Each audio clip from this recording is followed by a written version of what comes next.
Hi hello எல்லாருக்கும் வணக்கம். எல்லாம் எப்படி இருக்கீங்க? அன்பு சொந்தங்கள் அனைவருக்கும் அன்பான வணக்கம். நான் திருச்செந்தூர் போயிட்டு வந்ததை பற்றி உங்ககிட்ட பேச வந்திருக்கேன். நான் கையில் என்ன பிரிச்சுட்டு இருக்கேன்னு பார்க்குறீங்களா? இது முருகன் சிலைங்க. முருகன் சிலை ஒன்று வாங்கணும்னு ரொம்ப நாளாக மனசில் யோசனை பண்ணிகிட்டே இருந்தேன். திருச்செந்தூர் போனேன். அங்கே இந்த வள்ளி தெய்வானையோட முருகர் இருக்க சிலையை பார்த்து எனக்கு பார்த்தோன்னே ரொம்ப பிடிச்சிருந்தது. அதனால் இந்த சிலையை நான் திருச்செந்தூர்லேருந்து வாங்கிட்டு வந்தேன். இந்த வள்ளி தெய்வானையோடு இருக்க முருகர் உங்களுக்கும் பிடிச்சிருந்தா கமெண்ட் பாக்ஸில் கமெண்ட் பண்ணுங்க. முருகன் சிலையை ஓப்பன் பண்ணிட்டோம். இப்போ அதை பிரித்து வச்சு நான் அபிஷேகம் பண்ண போகிறேன். விளக்கேற்றி வச்சுட்டேன். நான் கையில் வச்சிருக்க பன்னீர் பாட்டில் திருச்செந்தூர் உள்ள கர்ப்ப கிரகத்தில் முருகரை பார்க்கும்போது அங்கே அபிஷேகம் பண்ணதுன்னு சொல்லி அங்கே இருக்க குருக்கள் எனக்கு கொடுத்து.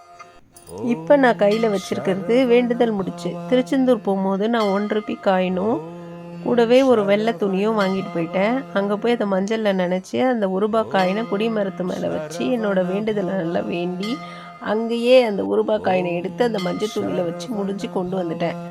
இப்போ இதை நான் வீட்டில் வச்சுருந்து என் வேண்டுதல் நிறைவேறின உடனே நான் திருச்செந்தூர் போயிட்டு மறுபடியும் இந்த முடிச்ச முருகர்கிட்ட சேர்த்துட்டு வந்துடுவேன்.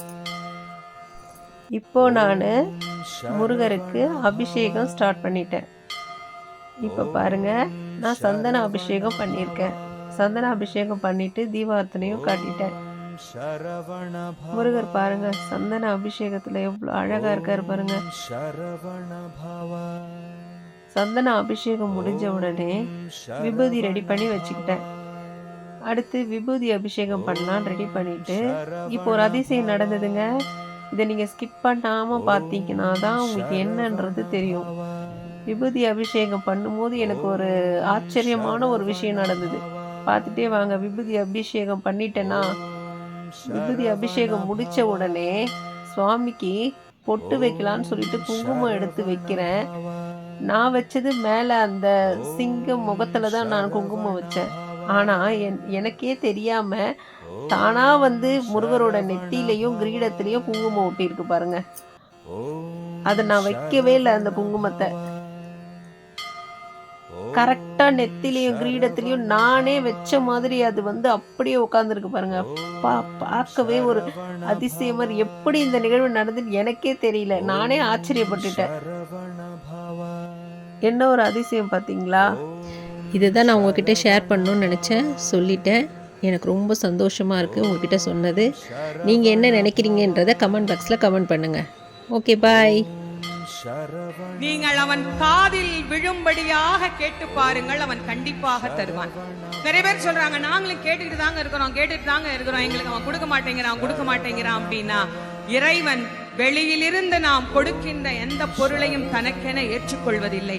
நானே தயாரித்து ஒன்று கொடுத்தால் இறைவன் அதை ஏற்றுக்கொள்வான். நிறைய பேர் நான் கூடையா பூ வாங்கிட்டு போறேன், நான் அப்படி அபிஷேகம் பண்றேன், இப்படி அபிஷேகம் பண்றேன், எல்லாம் வெளியிலிருந்து வந்தது தானே. நீங்களா என்ன கொடுத்தீங்க? நீங்களா அவனுக்கு என்ன கொடுத்தீங்க? அவன் கேட்பான்ல, நீ என்ன கொடுத்த எனக்கு அப்படின்னு கேட்பீங்கல்ல.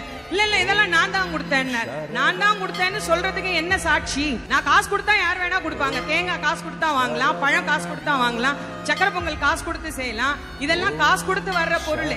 நானா உன்னை உருவாக்கி அவனுக்கு கொடுக்கணும். அது என்ன முடியும்? என்ன அவனுக்கு நானா கொடுக்க முடியும்? நானா அவனுக்கு தரக்கூடிய விஷயம் என்று ஒன்று இருந்தால் 2 சொட்டு கண்ணீர். அதை தவிர வேற ஒண்ணுமே.